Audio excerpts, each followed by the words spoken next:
जय जय रघुवीर समर्थ. श्री गुरुदेव दत्त. नमस्कार भक्तो, आपल्या सर्वांचे मनःपूर्वक स्वागत आहे. आज आपण श्री गुरुचरित्रातील 6व्या अध्यायाच्या भावार्थ कथा स्वरूपात जाणून घेणार आहोत. हा अध्याय आपल्याला एक अतिशय मोठा संदेश देतो. सद्गुरूंची कृपा मिळण्यासाठी मनात निस्वार्थ भक्ती, श्रद्धा आणि पूर्ण समर्पण असणे आवश्यक आहे. चला आता ही पवित्र कथा सुरू करूया. एक भक्त ब्राह्मण होता. तो अत्यंत सात्विक, प्रामाणिक आणि गुरुभक्त होता.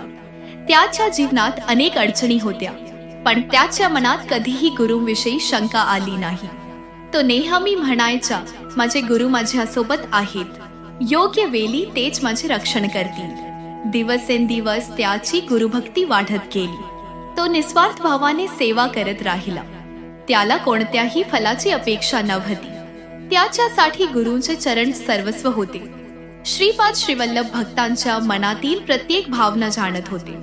ते बाह्य रूप पाहत नसत, तर भक्ताच्या अंतःकरणातील श्रद्धा पाहत असत. एक दिवस त्या भक्तावर मोठे संकट आले. त्याला वाटले की आता या संकटातून बाहेर पडणे अशक्य आहे. अनेकांनी त्याला निराश केले, काहींनी त्याची थट्टा केली, पण त्याने गुरूंचा ध्यास सोडला नाही. तो रोज गुरूंचे नामस्मरण करू लागला. दिगंबरा दिगंबरा श्रीपाद वल्लभ दिगंबरा. त्याच्या डोळ्यांत अश्रू होते, पण मनात अडल विश्वास होता.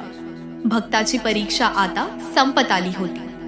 श्रीपाद श्रीवल्लभांनी त्याच्यावर कृपादृष्टी केली. त्यांच्या कृपेने त्याच्या जीवनातील अडचणी दूर होऊ लागल्या. जे अशक्य वाटत होते ते सहज शक्य झाले. भक्ताला तेव्हा समजले की गुरु कधीच आपल्या भक्ताला सोडत नाहीत. कधी कधी ते परीक्षा घेतात, पण शेवटी कृपा नक्कीच करतात. याच कारणामुळे श्री गुरुचरित्रामध्ये गुरूंचे स्थान देवापेक्षाही श्रेष्ठ मानले गेले आहे. कारण देव रागावला तर गुरु वाचवू शकतात, पण गुरु रागावले तर कोणालाही वाचवता येत नाही. मित्रांनो, आपल्या जीवनातही अनेक वेळा संकटे येतात. कामे वारंवार अडकतात, मन निराश होते.